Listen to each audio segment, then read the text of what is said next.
Well, Keith Wheeler, I'm a state representative from the 50th District serving Kane and Kendall counties. And I am the co-chairman of the Joint Committee on Administrative Rules, which we refer to as JCAR. Is the bipartisan legislative panel responsible for approving or rejecting rules that are sought by the executive branch. We're holding a hearing tomorrow in Springfield, and I've insisted that the governor's new emergency rules be placed on the agenda.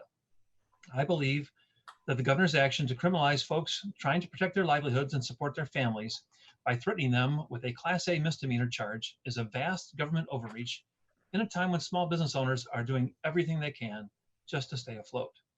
Class A misdemeanors bring fines of up to $2,500 and 364 days in jail, which is not a citation. That means that a single mom doing nails in her own home to try to feed her children and keep a roof over their heads would be subject to a substantial penalty and even jail time. Keep in mind, these are the same folks that state government has failed to help in any meaningful way when it comes to unemployment. Now, the process for a misdemeanor can include fingerprinting, a conviction that remains on a permanent record, and that result could ultimately impact their licensure, which in Illinois is their ability to earn a living. Filing these emergency rules to extend criminal penalties to businesses and individuals all over Illinois, to me, is an abuse of emergency rulemaking. We should not punish those who are the backbone of our state's economy just for trying to survive. This issue deserves to be resolved by the General Assembly tomorrow in session instead of at a JCAR meeting. If not blocked by the JCAR committee, the emergency rules could stay in place for 150 days, which, by the way, contradicts the governor's own Restore Illinois plan. JCAR, to me, is a very thoughtful and collaborative committee that I'm proud to serve on. It's made up of 12 members, 6 Democrats and 6 Republicans, made up of 6 House members and 6 senators. In order to block a rule, it takes 8 members to do so. So it takes bipartisan action. And I really hope that tomorrow all my colleagues will join me in voicing objection to the governor's emergency rules in the form which they're filed. The people of Illinois deserve to have their voices heard through their own representatives in the General Assembly. I believe legislators should have to vote on the governor's policies for our state in response to COVID-19. He cannot and should not keep unilaterally ruling the state as he's been doing for over 2 months. It's time for collaboration. The Pritzker administration has reached beyond its authority, and it's time to restore proper checks and balances to state government. So tomorrow morning, I will make the motion to suspend this emergency rulemaking that criminalizes business owners. Together, we're trying to do everything we can to stand up for small and family-owned businesses in Illinois and the workers whose jobs they support. Deanne Mazzocchi, State Representative for the 47th District, which is located in eastern part of DuPage County, a little bit of Cook, and my hometown is Elmhurst. During the Friday News Hour graveyard, our governor unilaterally decided to criminalize some businesses, the people who work there. And he did it not with their consent, not with a new law, and not even with a court order, but just because that's what he wants and he says so. Friday, the governor used COVID-19 as an excuse for his state agencies to make criminals out of business owners and their employees. But he's also used COVID-19 as an excuse for why we need to release from prison people who have done things like sexually assault 9-year-olds. Is this really where Illinois' priorities are supposed to be? The message is growing louder and louder, certainly in my district, that we the people did not consent to this governor's heavy-handed approach. We the people have a way to figure out if we need a new criminal law in Illinois. You don't use regulatory tricks. You don't do it under cover of darkness. You do it transparently. You ask the General Assembly and they vote. The governor keeps saying that all of these decisions are being driven by science and data. But his shutdown approach has now made Illinois an extreme outlier relative to all the other states. Why? What data does he have that they don't? And why isn't he sharing it if it exists? The science and data to date also show that there are specific categories of people who are extremely at risk from COVID-19.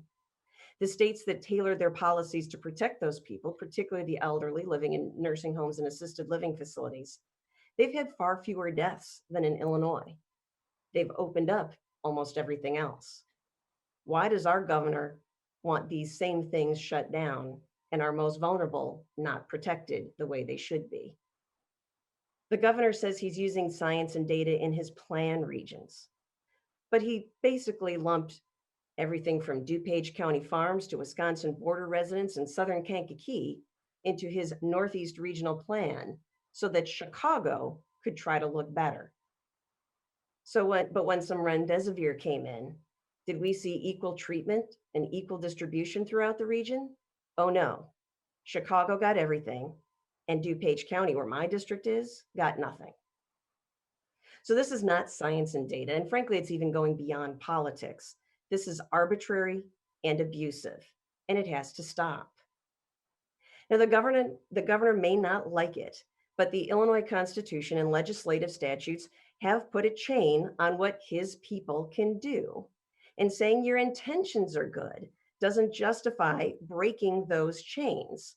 And nor do the good intentions that you say you have solve the problem of the people's lives you've completely upended with your executive order.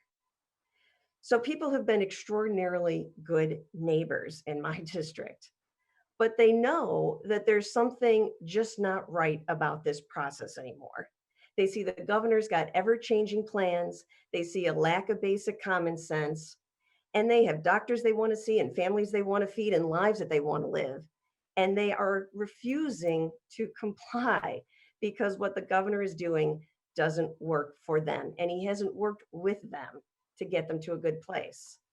He hasn't worked with the General Assembly to get Illinois to a good place either. Instead, the governor's come up with yet another way to deny people their rights. He's letting the Democrat majority avoid legislative accountability. He wants to use state agencies as his heavyweights. He's threatening sheriffs that they'll lose their state funding if they don't carry out his orders.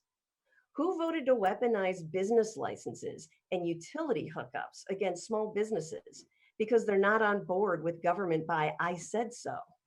We didn't. Who voted to deny our county sheriffs funding because they disagree that the governor has the power that he claims? Not us. And now we've got sheriffs in open revolt. This is the problem when you have a corrupt political machine here in Illinois. You've got too many people in power who are used to getting their way because they said so. But there's more of us who are outside this machine than in. And they are reaching out to me every day saying, we did not consent to this and something has to change. For weeks, we've been telling the Democrats, call the General Assembly back into session. Let's work out where we go from here. Our residents deserve due process, they deserve accountability, and they deserve some compensation for what has happened to them. Now, during the governor's press conference yesterday, he dismissed the idea that the legislature needs to weigh in on his new proclaimed emergency powers and said that the existing legislation is good enough. That is clearly not the case. And the governor's continued insistence on going it alone and dictating far-reaching, life-changing rules like these, they've gone beyond offensive to running pretty close to being an offense in and of themselves. Now, the General Assembly Democrats need to send a message to the governor that he does not have unlimited rubber stamp approval. He does not have perpetual, permanent pandemic power. Circumventing the legislative process and throwing due process out the window is why the governor is already facing multiple lawsuits. He thinks he has a budget nightmare now. Wait until the takings lawsuits and other things start kicking in. So as of today, the governor doesn't have, and apparently can't yet, or maybe even just won't, seek a legislative majority to vote for his plan. And that's why we've seen the governor now start to abuse the JCAR process. He's trying to make new criminal law and then daring the JCAR overseers to stop him. The people of Illinois have to stand up for their rights. The General Assembly should have the right to vote on the governor's plan. And the governor can't keep unilaterally ruling the state like this. If JCAR won't suspend the rules, vote this down, then at the very least, the General Assembly should. And I hope that we do that this upcoming week. Thank you.